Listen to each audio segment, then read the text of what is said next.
Good evening, everyone, and welcome to Friday Night Young at Heart, featuring nursery rhymes, stories, songs, poems, Mother Goose, Aesop's fables, Lewis Carroll, limericks, larks, epics, stories of the great operas, and such, to keep us all young at heart. I'm Father James Diluzio.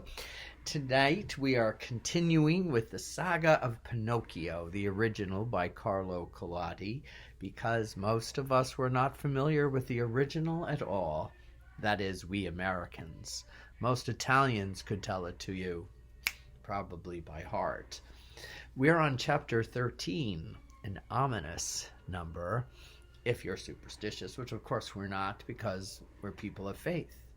All the same, it is an ominous number for what's going to happen to poor Pinocchio. You remember last time the fox and the cat pretending that the cat is blind and the fox is quasi lame tell Pinocchio about this place called Dodo Land and the Field of Miracles, where he plants the 5 coins where he can plant the 5 coins he received from Fire Eater, the puppeteer, into the ground, and in the next morning he'll have 2,500 actually gold coins.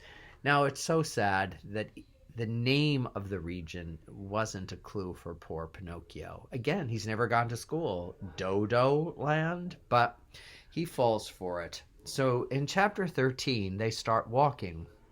And it's a long, long walk. It's as if they're never going to get there. In fact, they don't. It's nighttime now, and they stop at the Red Crawfish Inn. And they sit down. They're not very hungry, so at least that's what they tell Pinocchio. But once they sit down, the fox asks for a tremendous feast and can't stop stuffing himself, and the same for the cat. Pinocchio is very anxious about what he's going to do with all that money for his father, or so he thinks. He just asks for a walnut and a crust of bread. Then they all go to bed with the instructions to the innkeeper that they are to be awakened at midnight, and so that by dawn they'll be there at the alleged Field of Miracles in Dodo Land. So Pinocchio is exhausted, and he falls asleep immediately. At midnight, the innkeeper wakes him, and it seems the fox and the cat have excuses. They've already left, but they promise to meet Pinocchio at this field. They did give him the instructions to a field, and they'll meet him at dawn. So off he goes, walking in the dark, quite frightful as he is, but he perseveres. And as he's walking, suddenly the ghost of the cricket appears and says, Pinocchio, Pinocchio, don't listen to this fox and cat. They're tricksters. There's no such thing as a field of miracles. You should not listen to strangers, and coins in the pocket are better than some imaginary. Don't listen to people who tell you that you're going to get rich overnight. It's usually a scam or a falsehood. Pinocchio says, no, I'm going to go. Please, Pinocchio, be a sensible young boy. Go back to your father. There's still time. He's waiting anxiously for you. He's standing in the doorway, waiting anxiously for you.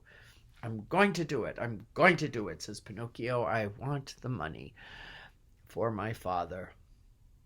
So the ghost of the cricket disappears, and Pinocchio keeps on his journey. The poor lad. And you'll be surprised to know what's going to happen in the next chapters. But I'll keep you waiting. 1 chapter is enough per week, I think, unless they're super short. This one wasn't. Have a wonderful weekend, everybody.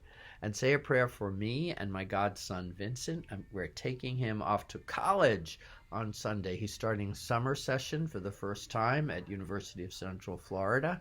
And it's a little it's a little young at heart, kind of teary, uh, big step for him and for our family, who's uh, very, very fond of him. God bless everyone. Have a great weekend. Bye.